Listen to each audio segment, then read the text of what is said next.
Hello everyone, welcome to let's improve YouTube channel. আমি তোমাদের Shalini ma'am. আজকে আমি তোমাদের WBJE 2025-এর যে 15 মিনিটস বুস্টার সিরিজ যেটা তোমাদের শুরু করেছি, অর্থাৎ আমরা পার্ট 1 অলরেডি করেছি এবং যেখান থেকে প্রশ্ন আসে সেই জায়গাটাকে আমরা কভার করার চেষ্টা করছি।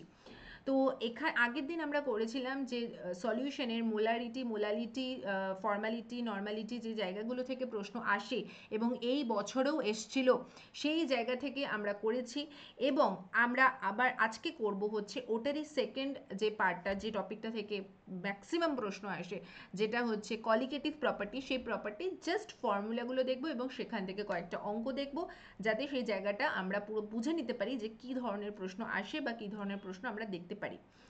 চলো, তো প্রথমেই চলে আসছি যে বাষ্পচাপের আপেক্ষিক অবনমন সম্পর্কিত রাউল্টের সূত্র, যেটাকে আমরা বলি Raoult's law for relative lowering of vapour pressure.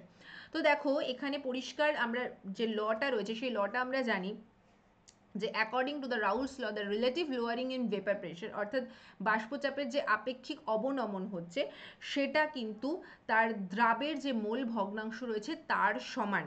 ঠিক আছে, এটা আমরা প্রত্যেকে জানি। অর্থাৎ আমরা যে ফর্মুলাটা জানি যে P not minus P divided by P naught is equals to x2, এটা হচ্ছে ফর্মুলা, আমরা প্রত্যেকে জানি। এবং এখান থেকে কিভাবে, মানে মেন অঙ্কটা কোথা থেকে আসে, মেন অঙ্কটা যে ফর্মুলা থেকে আসে সেটা হচ্ছে আণবিক ভর নির্ণয়। যে আণবিক ভরের যে বা মোলার মাস ডিটারমিনেশন, মোলার মাসের যে ফর্মুলাটা রয়েছে সেই ফর্মুলা থেকে মেন প্রশ্নটা আসে। লিখতে গেলে অনেকটা টাইম লাগবে, তাই আমি লিখেই নিয়েছি। এর ডেরিভেটিভ যদি তোমরা দেখতে চাও যে কিভাবে ম্যাম এসছে, কিভাবে এই দুটো ফর্মুলা এসছে, তাহলে অবশ্যই তোমরা কিন্তু আমার এর আগেই সলিউশনের দেখবে 3টে পার্ট করানো রয়েছে, সেই 3টে পার্টের মধ্যেই কিন্তু এই জিনিসগুলো করানো রয়েছে। তো প্রথমেই দেখো ডাইলিউট সলিউশন যেটা বলেছে, মানে ডাইলিউট সলিউশনের ক্ষেত্রে অর্থাৎ লঘু দ্রবণের ক্ষেত্রে, যেটা হচ্ছে সেটা হচ্ছে M2, অর্থাৎ মোলার মাস, দ্রাবের মোলার মাস, সলিউটের মোলার মাস অফ দ্য সলিউটের মোলার মাস, এখানে মোলার মাস অফ সলিউট অর্থাৎ দ্রাবের আণবিক ভর ইকুয়ালস টু কি, P not divided by P not minus P into W2 M1 by W1। M1 হচ্ছে আমরা যে দ্রবণটা নিয়েছি সেই দ্রবণের আণবিক ভর, W2 হচ্ছে দ্রাবের ওজন, W1 হচ্ছে দ্রবণের ওজন, এবং এখান থেকে P naught P minus divided by P not minus P. এটা হচ্ছে ডাইলিউট সলিউশনের ক্ষেত্রে বা লঘু দ্রবণের ক্ষেত্রে। আর কনসেন্ট্রেটেড বা নর্মাল সলিউশনের ক্ষেত্রে কীরকম হবে, যেখানে যেটা হচ্ছে P by P not minus P, এখানে যেমন P naught by P not minus P ছিল, এখানে P by P not minus P, আর into W2 M1 by W1 যেরকম আছে সেরকমই থাকবে। তোমাদের এর ফর্মুলাটা কিন্তু আমি অলরেডি কিভাবে এসছে একদম ছোট্ট একটা ডিরাইভেশন রয়েছে, সেখান থেকে দেখে নিলে তোমরা বুঝতে পারবে এবং ওই ডিরাইভেশনটা দেখে নিলে তোমাদের কিন্তু আর ভুল হবে না। নেক্সট আমরা যেটায় যাব সেটা হচ্ছে স্ফুটনাঙ্কের উন্নয়ন সম্পর্কিত রাউল্টের সূত্র বা Raoult's law on elevation of boiling point. তো এখানেও সেম জিনিস বলছে, কোনো দ্রবণের স্ফুটনাঙ্কের উন্নয়ন তার মধ্যে দ্রবীভূত পদার্থের গাঢ়ত্বের সমানুপাতিক, অর্থাৎ মোলালিটির সমানুপাতিক। তাহলে মোলালিটির সমানুপাতিক যদি হয় তাহলে সেক্ষেত্রে এখানে পরিষ্কার ইংলিশ ভার্সনও লিখে দিয়েছে। তাহলে আণবিক ভর নির্ণয়ের ক্ষেত্রে কীরকমভাবে হচ্ছে দেখো, মোলার মাস অফ সলিউট, এটা এটা বারে বারে লিখে নিতে হবে, এক second. Molar mass of solute সেটা হচ্ছে from Raoult's law of elevation of boiling point, that is M2 is equals to KB, KB হচ্ছে ইবিউলোস্কোপিক ধ্রুবক, তোমরা সবাই জানো, into W2 into 1000 divided by W1 into delta TB, অর্থাৎ যে বয়লিং পয়েন্টের যে ডিফারেন্সটা হচ্ছে সেটা ডেল্টা টিবি দিয়ে ডিনোট করা হচ্ছে। এরপরে হচ্ছে হিমাঙ্কের অবনমন সম্পর্কিত রাউল্টের সূত্র বা Raoult's law for depression of freezing point, সেটাও একই ধরনের ফর্মুলা, যে দ্রবণের যে হিমাঙ্কের অবনমন বা ডিপ্রেশন অফ ফ্রিজিং পয়েন্ট রয়েছে that is directly proportional to the দ্রবীভূত পদার্থে, মানে সলিউবল যে পদার্থটা রয়েছে, সলিউবল যে মেটেরিয়ালটা রয়েছে তার গাঢ়ত্বের মাত্রায় তার কনসেন্ট্রেশনের সাথে ডাইরেক্টলি প্রপোর্শনাল হচ্ছে এই ডিপ্রেশন অফ ফ্রিজিং পয়েন্টটা। এখানেও পুরোটা ইংলিশ ভার্সনে লেখা রয়েছে। এবং এরপরে সেকেন্ড, কোথায় গেল, হ্যাঁ, এখান থেকে আণবিক ভরটা কিভাবে নির্ণয় করব, molar mass of solute, molar mass কি করে বার করব, M2 ইকুয়ালস টু, এখানে KF হবে, sorry, KF W2 into 1000 divided by W1 into delta TF, একদম আগেরটার মতনই সেম, এটা KB ছিল এবং এখানে হচ্ছে KF, যেহেতু ফ্রিজিং পয়েন্টের কথা বলা হচ্ছে। আচ্ছা, এরপরে নেক্সট হচ্ছে অভিস্রবণ চাপ বা van't Hoff's law on osmotic pressure. Van't Hoff's law এর ক্ষেত্রে তিনটে ল হয়, একটা হচ্ছে দেখো যে pi is directly proportional to the concentration, pi হচ্ছে তোমার এখানে অভিস্রবণ চাপ বা osmotic pressure, osmotic pressure is directly proportional to the C, অর্থাৎ concentration, pi is directly proportional to the T. আবার এবং আরেকটা যেটা বলছে যে সম আয়তন মানে সেম ভলিউমের আলাদা আলাদা যদি তুমি জিনিস নাও এবং যদি প্রত্যেকটা সেম মোলের নাও, তবে প্রত্যেকের কিন্তু অসমোটিক প্রেশার সেম হবে।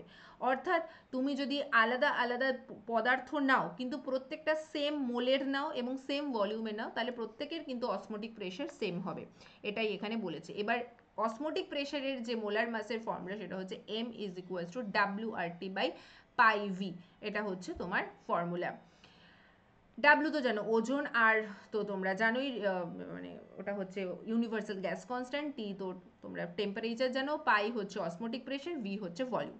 এখান থেকে এম এর ভ্যালুটা আমরা পেয়ে যাচ্ছি, অর্থাৎ মোলার মাস অফ সলিউট। ঠিক আছে, আচ্ছা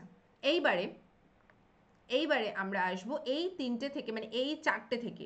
একটা হচ্ছে বাষ্পচাপের আপেক্ষিক অবনমন বা relative lowering of vapour pressure, তারপরে হচ্ছে তোমার ওটার নাম কি, স্ফুটনাঙ্কের উন্নয়ন বা এলিভেশন অফ বয়লিং পয়েন্ট, তারপরে হচ্ছে হিমাঙ্কের অবনমন, depression of freezing point, and তারপরে হচ্ছে এই ভ্যান্টফস ল, অসমোটিক প্রেশারের ভ্যান্টফস ল বা অভিস্রবণ চাপ সম্পর্কিত ভ্যান্টফের সূত্র। অভিস্রবণেরই একমাত্র ভ্যান্টফের সূত্র, আর বাকি সবার কিন্তু রাউল্টের সূত্র। এরপরে আমরা আসি কিছু অঙ্কতে। দেখো এখানে পরিষ্কার বলেছে একটা অঙ্ক যে a solution is prepared by dissolving 0.18 gram of glucose, glucose 0.18 gram, glucose মানে C6H12O6, এটা কিন্তু মাথায় রাখতে হবে। আর কত গ্রাম অফ ওয়াটারের মধ্যে ডিসলভ করা রয়েছে, 17.82 গ্রাম অফ ওয়াটার মধ্যে ডিসলভ করা রয়েছে, মানে দ্রবীভূত করা রয়েছে। তাহলে বলেছে ভেপার প্রেশার কি করে বার করব 100 ডিগ্রি সেলসিয়াসের ক্ষেত্রে। তাহলে এটাও আমি করে এনেছি, করতে গেলে অনেকটা টাইম লাগবে বলে আমি করেই এনেছি। 100 ডিগ্রি সেলসিয়াস টেম্পারেচারে পিওর ওয়াটারের ভেপার প্রেশার কি আমরা দেখিয়েছি, যে আমরা জানি যে পিওর ওয়াটারের ভেপার প্রেশার হচ্ছে 760 মিলিমিটার এইচজি, 760 মিলিমিটার এইচজি। আর যদি এটা সেন্টিমিটারে করো তাহলে তো তোমরা জানো এখান থেকে 100 দিয়ে ডিভাইড হয়ে যাবে, তাহলে মিলিমিটার এইচজি হয়ে যাবে, সেন্টিমিটার এইচজি হয়ে যাবে। এবার দ্রবণে জলের মোল ফ্র্যাকশন। আচ্ছা, দ্রবণের মোল ফ্র্যাকশন, কারণ আমরা জানি যে আমাকে ফর্মুলাতে বার করতে হবে P is equals two x1 P1 not, এটা হচ্ছে ফর্মুলা। তার মানে আমাকে x1টা বার করতে হবে, অর্থাৎ যে সলভেন্টটা রয়েছে বা দ্রাবকটা রয়েছে, জল রয়েছে, তার আমাকে মোল ফ্র্যাকশন বার করতে হবে। তো কত গ্রাম জল বলেছে, 17.82, এখানে পরিষ্কার বলে দিয়েছে 17.82 গ্রাম জল। তো আমাকে তো গ্রামে রাখলে হবে না, আমাকে মোলে কনভার্ট করতে হবে। মোলে কনভার্ট করতে গেলে জলের ওয়াটারের যে মলিকিউলার মাস বা মোলার মাস সেটা দিয়ে ডিভাইড করতে হবে, সেটা ডিভাইডেড বাই মোলের সলিউটের এবং সলভেন্টের টোটালটার যে মোলার মানে মোলার মাস সেটা আমাকে করতে হবে, বা মোল নাম্বার সেটা আমাকে বার করতে হবে।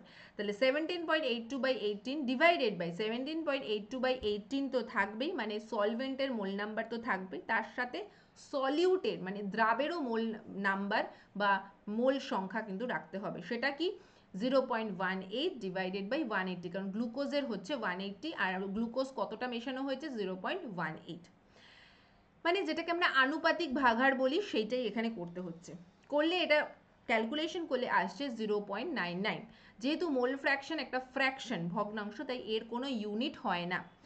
এবারে P ইজ ইকুয়ালস টু, অর্থাৎ দ্রাবের বা মানে সলিউটের বা দ্রাবের যে আমরা ভেপার প্রেশার ফর্মুলা কি x1 p1 নট, তাহলে x1 এর ভ্যালু বেরিয়েছে 0.99, p1 নটের ভ্যালু তো আমরা জানি 760। এটা বলে না দিলেও কিন্তু তোমাকে পিওর ওয়াটার বা পিওর সলভেন্টের ভেপার প্রেশার কিন্তু তোমাকে এটা মাথায় রাখতে হবে। 760 করলেই 752.4 millimetre HG, 752.4 millimetre HG, B হচ্ছে কারেক্ট অপশন হচ্ছে। ঠিক আছে, এটা হচ্ছে 1 নম্বর। খুব সোজা, ফর্মুলা জানলে কি কি দিয়ে বার করতে হবে এটা শুধু মাথায় রাখলেই হয়ে যাবে। তারপরে বলেছে a pure solvent with a vapor pressure of 0.80 atm at normal temperature is used to prepare a binary solution in which the mole fraction of the solute, mole fraction বলে দিয়েছে, ভেপার বলে দিয়েছে তোমাকে 0.80 atm প্রেসারে বলে দিয়েছে, এবং relative lowering of vapour pressure মানে বাষ্পচাপের আপেক্ষিক অবনমন আমাকে বার করতে হবে। তাহলে বাষ্পচাপের আপেক্ষিক অবনমন কি করে বার করব দেখো, একদম সোজা, একদম রাউলস লতে চলে যাব, P naught by P minus P divided by P naught is equals to x2। আচ্ছা, পি নট মাইনাস পি আমাকে বার করতে হবে, কারণ আমি শুধু বাষ্পচাপের অবনমন বার করব, আপেক্ষিক অবনমন বার করব না। আপেক্ষিক অবনমন তো এই টোটালটা, মানে রিলেটিভ লোয়ারিং ভেপার প্রেশার হচ্ছে এই টোটালটা, আর শুধু লোয়ারিং অফ ভেপার প্রেশার মানে হচ্ছে ওপরেরটা। তো আমি তো শুধু এটা বার করবো, তার মানে x2 পি নট, x2 এর জায়গাতে ভ্যালু বসিয়ে দেবো, মানে যে দ্রাবের মোল সংখ্যা 0.25 তো বলেই দিয়েছে, আর তার সাথে 0.80 হচ্ছে তোমার পি নটের ভ্যালু, যেটা তোমাকে এখানে বলেই দিয়েছে, এই যে প্রেশারটা পিওর সলভেন্টের ভেপার প্রেশার বলেই দিয়েছে। তাহলে দুটোকে মাল্টিপ্লাই করলে যেটা হয় সেটা হচ্ছে 0.20, সি হচ্ছে কারেক্ট আনসার, অ্যাবসলিউটলি। ঠিক আছে, জাস্ট দেখলে ফর্মুলাগুলো বসিয়ে দিয়ে আমার কিভাবে জিনিসগুলো ডান হয়ে যাচ্ছে। নেক্সট হচ্ছে আমাকে নেক্সট কোয়েশ্চেনটা বলেছে, the freezing point of an aqueous solution, একটা জলীয় দ্রবণের ফ্রিজিং পয়েন্ট বা হিমাঙ্ক বলে দিয়েছে, হিমাঙ্ক prepared by dissolving 1.8 gram of glucose. বলেছে কি করে বার করতে হবে, 2 কেজি ওয়াটারের মধ্যে তুমি যদি 1.8 গ্রাম গ্লুকোজ দাও, দিয়ে তুমি ফ্রিজিং পয়েন্টটা বার করবে। কিভাবে বার করবে, মানে এই দুটো মেশালে, অর্থাৎ 2 কেজি ওয়াটারের মধ্যে তুমি যদি 1.8 গ্রাম গ্লুকোজ মেশাও, তাহলে এখানে 2 কেজি বলেছে, সেটা কিন্তু গ্রামে কনভার্ট করতে হবে, 2000 গ্রাম করে নিতে হবে। 2000 গ্রামের মধ্যে 1.8 গ্রাম গ্লুকোজ মেশালে তার ফ্রিজিং পয়েন্ট কোথায় যাবে, কত হবে, সেটাই তোমাকে বার করতে হবে। তাহলে এখানে দেখো, প্রথমে তো মোলালিটি বার করতে হবে, কারণ আমরা জানি যে রাউল্টের সূত্রানুযায়ী delta TF is equals to K F into M, এটা হচ্ছে ফর্মুলা। তাহলে এই এমটা তোমাকে বার করতে হবে, তার জন্য তোমাকে কি করতে হয়, মোলালিটির ফর্মুলা এর আগের দিনই করিয়েছি, একবার দেখে নিও।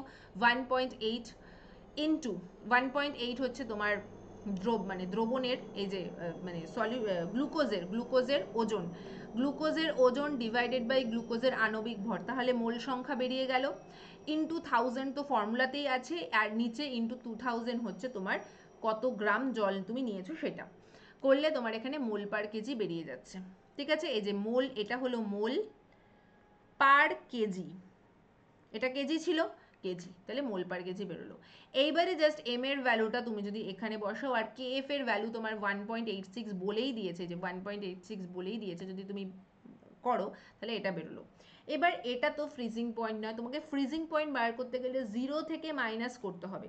0 থেকে ডেল্টা টিএফ এর ভ্যালুটা যদি তুমি মাইনাস করো, এটা তো তোমার হিমাঙ্কের অবনমন, অর্থাৎ মানে কতটা কমছে সেটা বেরোলো, কিন্তু ফ্রিজিং পয়েন্টটা যদি তোমাকে বার করতে হয় তাহলে 0 থেকে মাইনাস করতে হবে, তাহলে ফর্মুলা হচ্ছে আনসার হচ্ছে মাইনাস 0.0093। তো এবার তুমি অপশানে দেখো, যদিও তোমাকে মাইনাস 0.0093 বলে দিয়েছে, আরেকটা অপশান দেওয়া উচিত ছিল, মানে আমি এটা তো প্রিভিয়াস ইয়ার থেকে নিয়েছি, আমি যদি রাখতাম তাহলে আমি এরকম একটা অপশান রাখতাম 0.0093। ব্যাস, স্টুডেন্টরা যেই দেখতো এখানে ডেল্টা টিএফ এটা বেরিয়ে গেছে, তখনই সাথে সাথে এখানে দাগ দিয়ে দিত, আর টিচার অমনি কেটে বসিয়ে দিত। ঠিক আছে, হতে পারে তোমাদের এই বছর এরকম অপশানে দিয়ে দিল, কিন্তু এটা হবে না, এটা কখনোই হবে না, হবে হচ্ছে option D correct answer. Option D will be the correct answer, option D. ঠিক আছে, তো এই হলো 3টে কোয়েশ্চেন, এই ধরনের কোয়েশ্চেন আছে। এছাড়াও আরও প্রচুর কোয়েশ্চেন করাবো, যেহেতু এটা 15 মিনিটের সেশন, বেশিক্ষণ রাখলে বেশি কোয়েশ্চেন রাখিনি, এরপরে তোমাদের আরও অনেক কোয়েশ্চেন করাবো, দেখতে পারবে যে কী ধরনের আসে কোয়েশ্চেন। এছাড়াও আমাদের অ্যাচিভার্স ব্যাচ শুরু হয়ে গেছে, এবং অলমোস্ট 1 মান্থ আমাদের ডান হয়ে গেল, সাকসেসফুলি চলছে, আমার অলরেডি 4টে চ্যাপ্টার কমপ্লিট হয়ে গেছে, 1 মাসের মধ্যে, এবং এতটা ডিটেলিংয়ে পড়িয়েছি যে মানে জিরো, ওই চ্যাপ্টারগুলোতে যেমন কেমিক্যাল বন্ডিং বলো, পিরিয়ডিক টেবিল বলো, এইসব চ্যাপ্টারে একদম আমার স্টুডেন্ট মানে যারা আমার অ্যাচিভার্স ব্যাচের স্টুডেন্ট অলরেডি জয়েন হয়ে রয়েছে বা তোমরা রয়েছো, তোমরা নিজেরাও জানো, তোমরা জিরো থেকে হিরো ওই চ্যাপ্টারগুলোতে হয়ে গেছো, ওখান থেকে যা প্রশ্ন দেবে ওরা সব পারবে। এতটাই এইভাবেই আমরা পড়াচ্ছি। তো তোমরা যদি যারা এখনো জয়েন হওনি তারা জয়েন হতে চাও, তাহলে ডেফিনেটলি WBJEE 2025 এর অ্যাচিভার্স ব্যাচে জয়েন হয়ে যাও এবং তোমরা এই প্রাইসে তাড়াতাড়ি করে অ্যাভেল করে নাও এবং আমাদের সাথে পড়তে থাকো। বেশি জিনিস যদি পেন্ডিং হয়ে যায় তোমাদের কিন্তু সেগুলোকে রিকভার করা পরে অসম্ভব হবে। এবং প্রত্যেকটা ক্লাসের পরে আমরা ডিপিপি করাচ্ছি, ডিপিপি, এবং আমি কিন্তু ডিপিপি ক্লাসেই সলভ করাই, তোমাদের ধরে ধরে হাতে করে সলভ করাই, আমি করে দিয়ে দিই না, আমি হাতে করে নিজে সলভ করাই। তাতে তোমাদের কি হয়, প্রত্যেকটা কোয়েশ্চেনের ওপর তোমাদের ডিটেলিংটা এবং ডেপথটা অনেক বেশি হয়। এছাড়াও যদি তোমাদের মধ্যে কেউ এখন এরকম থেকে থাকো, যদি জেনপাসের প্রিপারেশনও করবে, এরকমও যদি কেউ থেকে থাকো, তোমরা জেনপাসের জন্য আমাদের অ্যাভেঞ্জার্স ব্যাচ শুরু হয়ে গেছে, যেটা মাত্র 3000 টাকায় তোমরা 1 বছরের জন্য সমস্ত কিছু পাচ্ছ। তোমরা লাইভ ক্লাস পাচ্ছ, রেকর্ডিং পাচ্ছ, নোটস পাচ্ছ, PDF পাচ্ছ, 40টার উপরে মক টেস্ট পাচ্ছ। শুধু 40টা মক টেস্টেরই দাম বাইরে নেয় হচ্ছে 5000 6000 টাকা, সেখানে 40টা মক টেস্ট উইথ আমরা এখানে মানে 40+ মানে তার বেশিও মক টেস্ট কিন্তু আমরা এর মধ্যেই রাখছি। তার সাথে তো রেগুলার ডিপিপি রয়েছে, রেগুলার তোমাদের প্রশ্ন আনসার আমরা করিয়ে তোমাদের রেডি করিয়ে দিচ্ছি, এবং তার সাথে লাইভ গুগল মিট সেশন তো তোমাদের জন্য থাকবে। তো যদি কেউ জেনপাসের জন্য প্রিপারেশন নেওয়ার কথা ভেবে থাকো তাহলে ডেফিনেটলি নিতে পারো। তো চলো আজকের জন্য এইটুকুই। যদি সেশনটা ভালো লাগে থাকে তাহলে ডেফিনেটলি সেশনটাকে লাইক করে দিও, শেয়ার করে দিও এবং অবশ্যই সাবস্ক্রাইব করে দিও। ভালো লাগলে কমেন্ট করে জানিও, আর কোনো কিছু যদি মানে তোমাদের প্রয়োজন পড়ে অবশ্যই আমাকে জানিও, আমি সেটা তোমাদের করিয়ে দেওয়ার চেষ্টা করব। চলো আজকের জন্য এইটুকুই, টাটা বাই বাই, দেখা হচ্ছে নেক্সট টাইম।